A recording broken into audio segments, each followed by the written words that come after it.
Good morning, everybody. Hope you're having a fantastic start to your day. Today I wanted to talk to you about artificial intelligence or AI within context. Now, unfortunately, with any technically complicated subject, there starts to be sort of this smoothing, I think is a good word, of how it's sort of explained. When it first comes out, everybody gets into the nitty-gritty, into the specifics, deep into the technicalities, and sort of explains it. And as it starts to go to broader and broader audiences, the explanation gets a higher and higher level. So by the time it's out to mass market, to the greater community, there's a lot of fidelity. A lot of that signal is lost. So people get a misunderstanding of what this technology is capable of.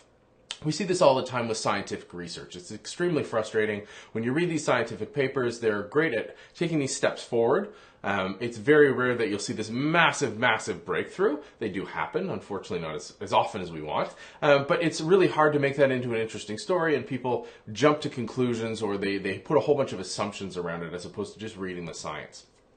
And we've seen this in the technology field with AI. People expect Hollywood level AI when in the reality is very, very different. So I wanted to highlight a couple use cases, some good, some bad, to put a little bit of context around it. And as always, we'll dive into the security and privacy aspects because that's what the show is all about, is sort of understanding technology through security and privacy lens. So the example I wanted to call to your attention was based on an article the New York Times did over the weekend that highlighted a company called Myntra. I think that's how you pronounce it, Myntra. They're a clothing store or a clothing company, and they are using AI based on demand, based on a number of factors within their business to produce potential designs for clothing, so prints for t-shirts. And then another one, another model will look and see if those designs are too similar or just enough dissimilarities between existing products that they sell. And it turns out one of their top selling products has actually been generated this way through these algorithms. So I thought that was really, really cool. And the article goes on to cite some other examples of machine learning, of AI techniques used within the fashion industry. And one of the most prominent and sort of the central thesis of this article was around the role of a buyer. So a buyer within a clothing company, within a fashion sort of industry will predict demand. They will think, what's hot, what's not, and try to sell or buy those particular items depending on where they are in the chain. So you think, the buyer for Saks or for Nordstrom, they're going to say, what's really in this year? Popped collars, right? Popped collars are in, so we're gonna order these two shirts because we think that's going to be the new hot item.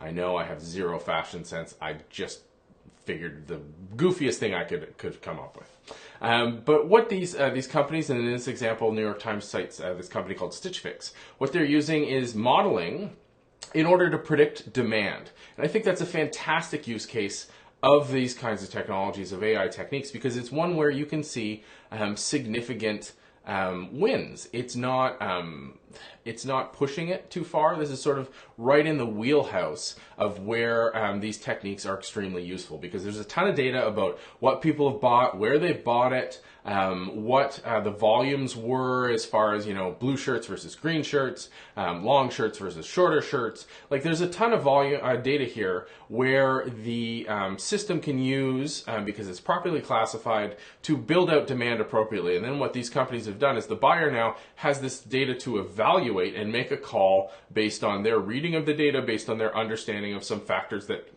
are really difficult to put into these models. And I think that's the key. It's this combo of human as well as algorithm. And I'm going to give you a negative example now. We all know, because I've talked about it a bunch here, we've seen it time and time again on online and in the media, Facebook is having significant trouble spotting fake news, helping identify political ads and their sources. And so they've promised to beef up their staff, but that takes time to train people, to pay people, to find them, all that kind of thing. So in the meantime, they're applying algorithms. And these algorithms are based on some machine learning techniques, and they're not doing great. There were examples cited over, especially leading up to the 4th of July, where Walmart had a sale on Bush's Beans, very popular baked beans brand in the US, and that got flagged because they thought it was talking about former political candidate Hillary Clinton and, sorry, not Hillary Clinton, but the Bush family, right? So the political family, former presidents. And so they flagged that as political content.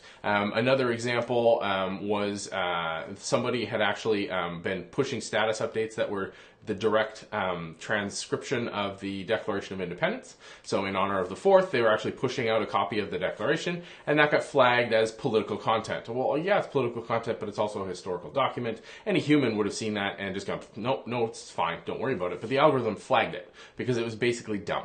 Even though we are using highly advanced, intelligent techniques, there's still a lot to be said. So that's a bad example of just letting the algorithm try to catch stuff on its own. The fashion algorithms of using the algorithm to sort through the data and then have a human do the final pass, that's where we see a ton of success, and that translates directly into the security world. We're seeing more and more that teams are applying machine learning and other AI techniques to the volume of security data that's there, but you can't just rely on that. You need to actually have an analyst go over those results as well. So the idea would be get the computer and the AI algorithm to do a lot of the sorting, a lot of the heavy lifting, and let the human do the final pass to provide and apply their judgment on that massaged and triaged data. And that sort of 1-2 punch is really where AI thrives. We are not yet at the point where you can have AIs doing their own thing on their own with consistent results. And when we do, as we saw last week from my CDC column on Google Duplex, it's extremely narrow and very, very focused. So Google Duplex can have a audio conversation to book a restaurant, to ask about holiday hours, or to book a hair appointment. That's it. It's not a generic solution. And I think that gives you a little more context around where we're at with AI. We're seeing some extremely exciting stuff. But we're not at the point where the Terminator is going to come back from the future to off John Connor and his mother, right? They're not independent acting yet. We have a long way to go in a number of research fields before we get there. But where we are seeing these techniques successfully applied, like with Stitch Physics as an example, that's a huge boost. That's a competitive edge for them, and that's a really good application of that. Another interesting one, I saw a talk years ago from Professor Eberhardt, who has spearheaded a technique called particle swarm optimization under the AI umbrella. He had a client, he was talking about FedEx, and they were organizing how to load planes. That was a great problem for the computer because it came up with solutions that the humans had never thought about because it was a constrained space. There's a plane parked, it has a certain number of capacity, there's a bunch of packages in the warehouse, and there's X number of forklifts that can move packages back and forth, figure out the best routing, timing, all that kind of stuff. Great problem for AI. Human just looks at it, runs it through sort of a sniff test, and off you go. So we're not at the point where AIs are going to take over. They're not replacing jobs at this point. Right now, AI is an augmentation technology, and I think that's a wonderful place for it to be. We can see some significant advantages. We have a lot of runway when it comes to solving those kind of problems. So that's the topic for today. What do you think? How are you experimenting with machine learning, with other branches of AI? Hit me up online at MarkNCA in the comments down below, or by email, as always, at me@markn.ca. Hope you're set up for a fantastic day. Look forward to talking to you online, and we'll see you on the show tomorrow.